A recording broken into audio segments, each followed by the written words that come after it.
4 साल का ग्रेजुएशन होगा और उसके बाद 1 वर्ष का पीजी होगा और इसके आगे अगर वो पढ़ना चाहेंगे तो उनको पीएचडी में प्रवेश उनके अप्लाई करने के अनुसार देखा जाएगा।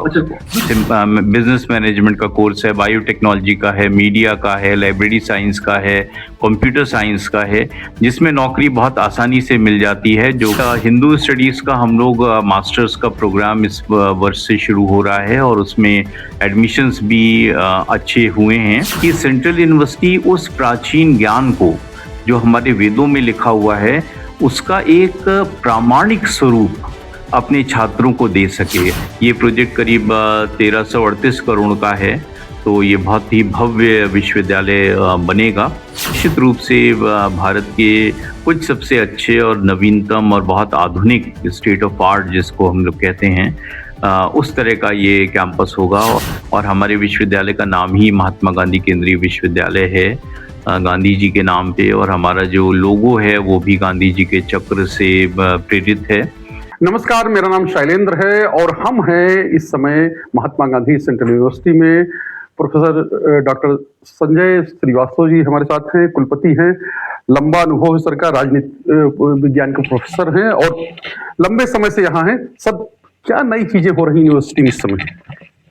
देखिए, महात्मा गांधी केंद्रीय विश्वविद्यालय राष्ट्रीय शिक्षा नीति 2020 को लागू करने के लिए पूर्णतः प्रतिबद्ध है और इस दिशा में हम लोगों ने 5 वर्षीय कार्यक्रम शुरू किया है जिसमें हमने यूजी और पीजी का इंटीग्रेटेड प्रोग्राम बनाया है जो कि बिल्कुल सीमलेस है और छात्रों को बार बार एडमिशन लेने या बार बार सीयूईटी वगैरह का एग्ज़ाम देने की आवश्यकता नहीं पड़ेगी। एक बार वो एग्ज़ाम देंगे और उससे उनका एडमिशन होगा, उनको मल्टीपल एंट्री मल्टीपल एग्जिट का फ़ायदा मिलेगा, एकेडमिक बैंक ऑफ क्रेडिट में उनका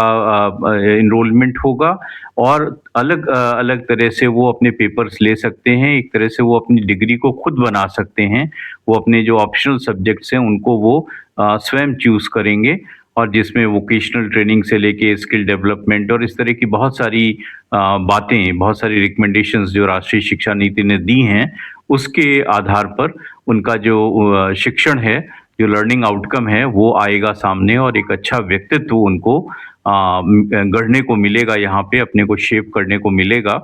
और इंडस्ट्री के साथ भी उनका एक बहुत अच्छा ताल्लुकात होगा और इंडस्ट्री की जो नीड हैं उनको भी हमारा जो सिलेबस है उसको पूरा करने का प्रयास कर रहा है और इसी तरह से बहुत सारे प्रयोजन मूलक जो कार्यक्रम हैं, पेपर्स हैं, उसका भी उनके पास विकल्प रहेगा कि वो उसको भी ले सकते हैं और अपनी जो एम्प्लॉयबिलिटी के प्रॉस्पेक्ट्स हैं उनको वो बढ़ा सकते हैं। तो ये कह सकते हैं कि यूजी में मतलब अंडर ग्रेजुएट वो आएंगे और उसके बाद उनको पीजी करके यहाँ से निकलना है, मतलब वो चाहेंगे तो? हाँ जी, 4 साल का ग्रेजुएशन होगा और उसके बाद 1 वर्ष का पीजी होगा और इसके आगे अगर वो पढ़ना चाहेंगे तो उनको पीएचडी में प्रवेश उनके अप्लाई करने के अनुसार देखा जाएगा। अच्छा, दूसरी चीज ये है सब, जिस तरह से यूजी और पीजी की बात की आपने, और एक कि किस तरह से वो नौकरी की बात, मतलब कि कहीं पे उनका प्लेसमेंट या ये चीजें, ये किस तरह से संभव? देखिए, इसमें 2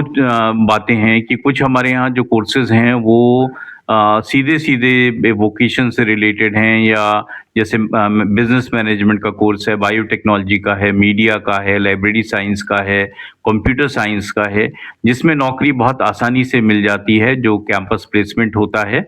उसके माध्यम से नौकरी मिलती है और बड़ी संख्या में हमारे जो छात्र हैं वो इस प्रकार का एम्प्लॉयमेंट उन्होंने प्राप्त किया है।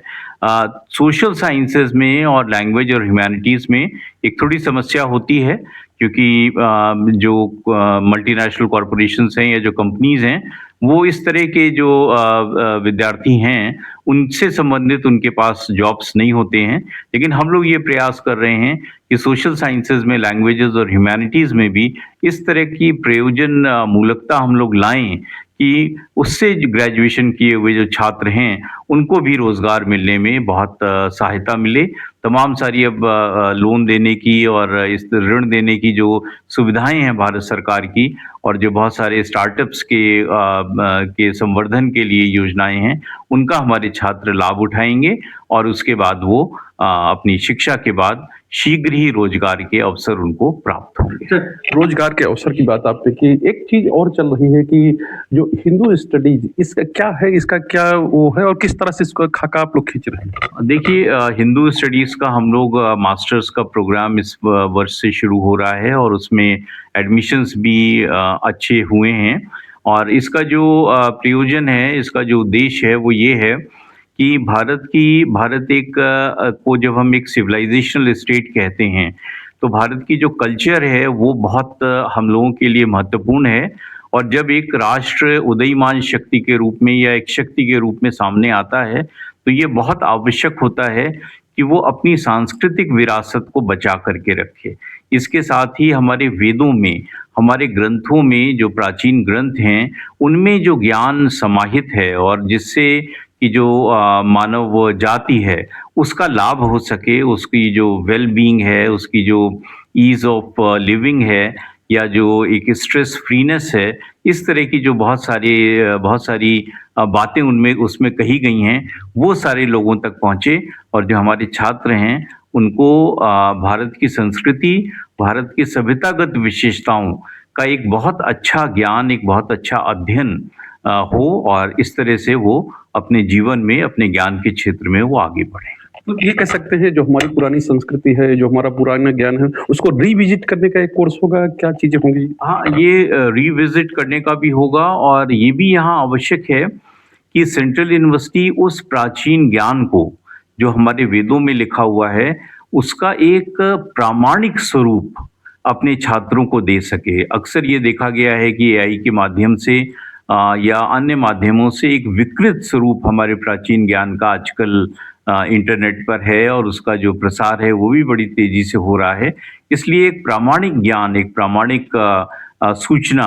या प्रामाणिक जिसको कहना चाहिए अनुभव, वो हमारे छात्रों का, उसकी अनुभूति हमारे छात्रों को हो, ये हमारा प्रयास रहेगा और फिर इसके माध्यम से हमारे जो छात्र हैं वो इस विधा को, इस विज्ञान को, इस ज्ञान को देश के अन्य भागों में और अंतर्राष्ट्रीय स्तर पर उसका प्रसार करने का प्रयास करेंगे। अच्छा, अंतर्राष्ट्रीय स्तर पर प्रसार करने की बात आपने कही, लेकिन सर इसका आधार क्या होगा? ये कहाँ से इसका कोर्सेस है या इसका सिलेबस है, वो कैसे किस तरह से आप लोग डिजाइन कर रहे हैं? देखिए इसमें जैसे जब हम अंतर्राष्ट्रीय स्तर पर प्रसार करने की बात करते हैं, तो जैसे आपने एक योग का देखा कि योग जब यूरोप और अमेरिका में गया तो उसका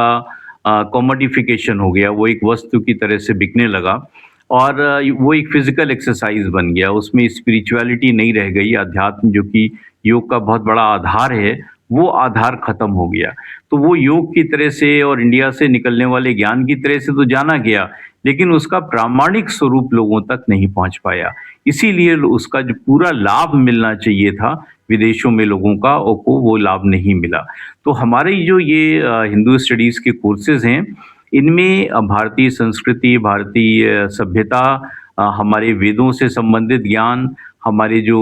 पुरानी रचनाएँ हैं, सांस्कृतिक रचनाएँ, साहित्यिक रचनाएँ, सामाजिक रचनाएँ हैं, उन सब का एक समग्र और बहुत गहन अध्ययन ये हम अपने छात्रों को देंगे। इसकी सुविधा उपलब्ध कराएँगे, लाइब्रेरी में भी किताबें होंगी, ई रिसोर्सेज़ भी होंगे और बहुत अच्छे शिक्षक और बहुत अच्छे रिसोर्स पर्सन्स हमारे छात्रों को इस बारे में ज्ञान देंगे। और ये भारत सरकार की नई शिक्षा नीति की एक आवश्यक रिकमेंडेशन भी है, जिसको कि महात्मा गांधी केंद्रीय विश्वविद्यालय पूरा करने का प्रयास कर रहा है। अच्छा, एक सवाल और है सर, एआई की बात आपने की, इसमें सरकार भी एआई की बात करती है और ये कहती है उसके फायदे हैं, नुकसान हैं, तो एआई को लेकर भी क्या आप लोगों का कोई ऐसी वो है, मतलब तैयारी है कि कुछ पढ़ाएंगे, कुछ और चीजें करेंगे? देखिए एआई हमारा जो कंप्यूटर साइंस का डिपार्टमेंट है, उसमें एआई से संबंधित कोर्सेज हैं और उसको हम लोग और विस्तृत करने का प्रयास कर रहे हैं और हम लोग को ये भी देखना है कि एआई के माध्यम से जो भारतीय ज्ञान परंपरा का जो ज्ञान है, उसका जो डिसेमिनेशन हो रहा है, वो अपने प्रामाणिक स्वरूप में हो, प्रामाणिक प्रकार से हो अन्यथा वो एक विकृत जो जो ज्ञान है वो लोगों तक पहुँचेगा, तो उसको भी हम लोग बचाने का, उसको भी हम लोग रोकने का प्रयास कर रहे हैं। तो एआई हमारे जो कंप्यूटर साइंस के से रिलेटेड पेपर्स हैं या एआई के जो प्रयोजन हैं, वो लगभग सभी सिलेबसेस का पार्ट हमारे यहाँ बन चुके हैं और हमारे जो छात्र हैं चाहे वो सोशल साइंस के भी हों या लैंग्वेज और ह्यूमैनिटीज़ के भी हों, उनको भी एआई से संबंधित जो ज्ञान है या एआई के जो सॉफ्टवेयर्स हैं, उनको उनका प्रयोग करने का, एक प्रामाणिक प्रयोग करने का अनुभव उनके पाठ्यक्रमों में अवश्य कराया जाएगा। अच्छा, ये चीजें हैं, छात्रों की बात हुई, जो एक अपनी ज्ञान परंपरा है उसकी बात हुई। ये आपका कैंपस का एक लंबा समय हो गया इस यूनिवर्सिटी को अपना मूर्त रूप में आए हुए। कैसा लगता है कि कैंपस इसका कब तक अपना हो जाएगा और क्या चीजें अभी उसमें चल रही हैं? देखिए ये केंद्रीय विश्वविद्यालय का जो कैंपस है ये बहुत बड़ा कैंपस होगा और 2024 में हम लोगों को बिहार सरकार से लगभग अब 90% ज़मीन मिल गई है। उसके पहले तो ज़मीन ही हमारे पास नहीं थी। तो ये 2024 में हमें ज़मीन मिली और उसके बाद फिर हमने अपना डीपीआर जो है वो बनाया, detail project report permanent campus की। और वो हम लोगों ने एक लगभग 1 वर्ष हो गया वो केंद्र सरकार की शिक्षा मंत्रालय में उसके ऊपर कार्य किया जा रहा है और वो बहुत एडवांस स्टेज में है। जैसे ही वो वहाँ से पास हो करके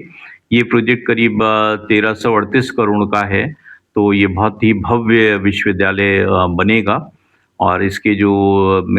जो एआई डिज़ाइन्स हैं वो भी हम लोगों ने समय-समय पर लोगों को दिखाई हैं।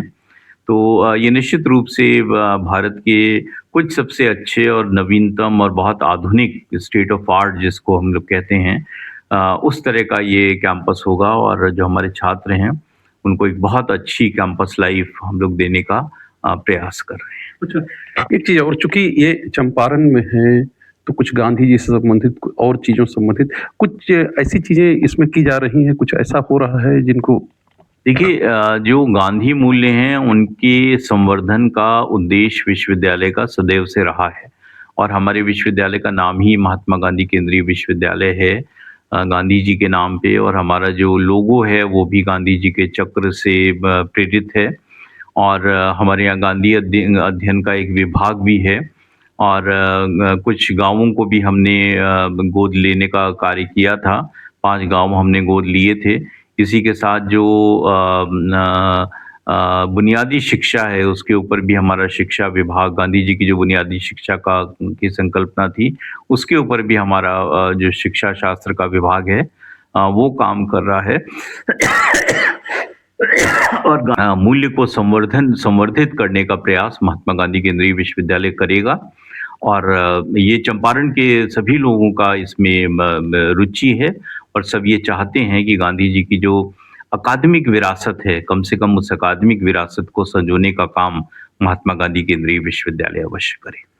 तो महात्मा गांधी केंद्रीय विश्वविद्यालय अवश्य करेगा। विशेष बात यह है कि जो सरकार चाहती है, यानी केंद्र सरकार ने जो नई यानी राष्ट्रीय शिक्षा नीति जो लागू की है उसको किस तरह से लागू करना है और किस तरह धरातल पर उतारना है, इस दिशा में जो महात्मा गांधी केंद्रीय विश्वविद्यालय है वो काफी आगे बढ़ गया है। वो चाहे हिंदू स्टडीज हो और चाहे इंटीग्रेटेड कोर्स यानी यूजी से आइए और पीजी करके जाइए, ये सब चीजें यहाँ पर हो रही है। और विशेष बात यह है कि ये उस इलाके में है जो गांधी जी का इलाका है और गांधी के अनुसार ही यानी गांधी के बताए हुए रास्ते पर ही ये विश्वविद्यालय आगे बढ़ रहा है। अभी के लिए इतना ही, आगे फिर तब तक के लिए नमस्कार।